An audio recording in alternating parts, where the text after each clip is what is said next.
This is as high level as it gets. You got Andre Fialho versus Muslim Salikhov, man. And this is a fight where both dudes are coming off of losses, right?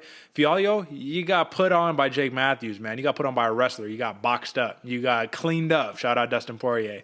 Muslim Salikhov, you got cleaned up against Li Jingliang. Now, I wanted to talk about Muslim Salikhov specifically, man. He had actually noted in his pre-fight presser, he says, listen, I changed everything after my loss against Li Jingliang, which could either be a really good thing or you could be like, hold on, bro, maybe you shouldn't be changing everything. But given this matchup, I think it might be a good thing. Now, this is what he had noted.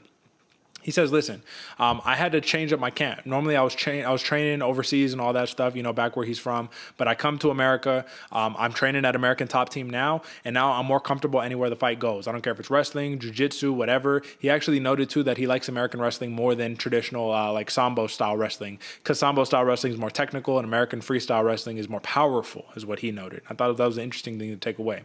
Either way, the last thing that he had noted, which was of note to me, is that he's going to continue to do his training camps at American Top Team because it's the best gym to grow your wrestling.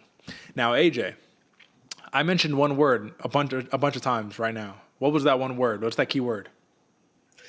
Man, training? I don't know, Derek. You're close. Wrestling? That's it. Wrestling. I said it a bunch of times, right? And I don't say it just to say it. I say it because look at this matchup.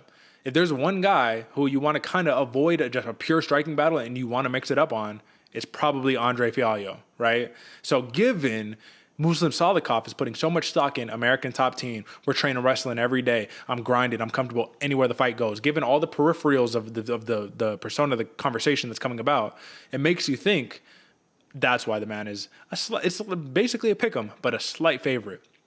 We know he's the Kung Fu master, or whatever, you know, his nickname is, right?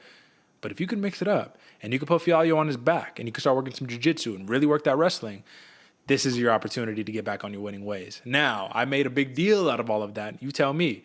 I mean, fact or fiction? You feel me? Is this some nonsense? Or am I reading way too into it? Or do you think that this is the most appropriate game plan to mitigate the style of an Andre Fialho? Derek, I know the word, but I'm blanking the word, man. You might be able to help me out where an author will write something in foreshadowing. I don't know if you had it there. Either way, Derek, I think you're doing a little bit of foreshadowing here right now, man, because I feel like I agree with you entirely, one.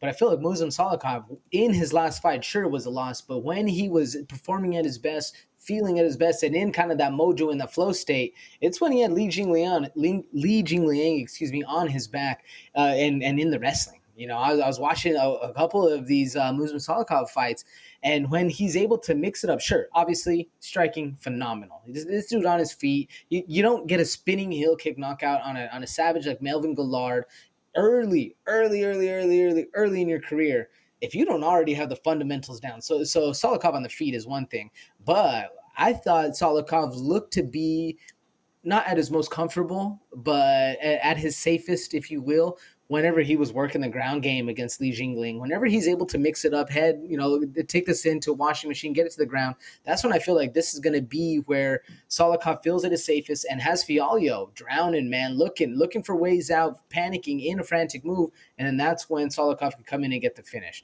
Now, you already said that your emphasis on the wrestling, but do you believe it as well? Do you think this is going to be the game plan? Because Fialho can strike with some of the best of them, and like you said, I think since Fialho is getting outpieced by a Jake Matthews on the feet, a wrestler boxing you up, I think Fialho is going to come back and try to prove that he has some hands. And that's where we're going to see Salikhov kind of really either take this into a kicking match, keep him at bay, or what I think is going to be more prevalent is working that ground game, working that wrestling. What do you think?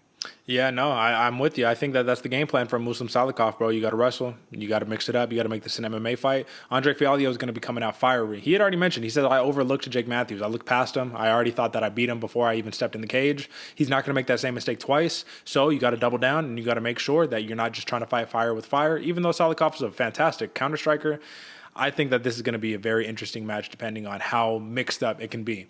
Now let's talk about the props, man. Very much a pick 'em on the money lines, right? Looking at the TKO prop, obviously Andre Fialho with the plus 185 TKO. A lot of people are predicting it, man. A lot of people they're calling it flat out. Give me the second round knockout. Fialho gets it done. I don't think it's that simple. I think it's an easy pick, and I'm not going to lie to you. When I first saw this matchup announced, I said, give me Fialho with the knockout. And then I thought about it deeply. And I really think Muslim Salikhov can drag this out to a decision, man. I don't see a knockout coming from Muslim Salikhov. I don't really see a submission coming. Look at that plus 2,000 submission. But I could see him grinding out Andre Fialho to a very close decision to kind of wrap it up that way. I'm going to put my bread and butter right there, man. I'm going to say it straight up. Muslim Salikhov, mix it up, be dangerous, right? And every time you lull him into that striking battle where he overcommits, shoot him for the double, just watch your head and don't get kneed into oblivion. Give me the Muslim Salikhov decision victory and give me the over right there. But I'm interested to hear what you think, man, because I don't think it's as cut and dry either as just take him down and wrestle him and you win that way. I think it's going to be a back and forth battle. What do you think? Derek, I'm in agreement with you 100%. And all I got to add to that is watch out for the uppercuts too, man, because Fialho has some very fast hands. No, man, this is one. If this wasn't the hardest fight to pick, this is definitely in second or all tied for first place with a couple other fights on this fight card, man, because this is a very hard one to see how it's going to go down. And I mean, another, who's going to be better on the day? Who are the movements going to align? Are the stars going to align for your fighter? Or are the stars going to align for the other fighter? What's going to happen? This is a very, very close fight. And proving it, the odds makers, man, minus 105, minus 115 for both for the fighters. Man, this is another very fun and what I feel is going on an unannounced fight card. But either way, I'm rocking Muslim Salikhov, and I'm going with decision. I'm taking the over. I agree with you, Derek. I think this is going to be a grind fest, a technical war, but still a very close war nonetheless. Look out for Salikhov. And also, I mean, Fialho, if folks, if you're feeling a kind of way, this is one of the ones I also think is a stay away bet. You know, if you're really trying to put some money on this one, both fighters can win. So watch out. This is a fight where you bet only to get your heart broken. Honestly, like this is one of those. Like you just stay away at all costs if you have the opportunity to do so. This is the last fight I would ever recommend any of you guys to bet on. But given that this is a wagering program, I mean, shoot, what's the play here, AJ? Is it between the plus 240 decision and the minus 115? Do we just play the money line? Do you just say stick it smart and just play the over? Don't even play a side, just play the over? Or like, how do you see it? If you're having to put down, no, I'd go with the decision. I'd go with the over. I'd go with the decision. Salikhov, I feel like that's his way. And Fialho, homeboy is hard to put away. Did he get put away by Jake Matthews? Yeah, but that was I feel like a Jake Matthews we've never seen before. So I don't know. He's very hard. How many times has Fialho been knocked out? Do you know off the top of your head? Not off the top of my head, but let's take a very quick peek. I can find that information out for you. It looks like in his career, the knockouts have come 1, 2, 3 times. 3 knockouts, brother.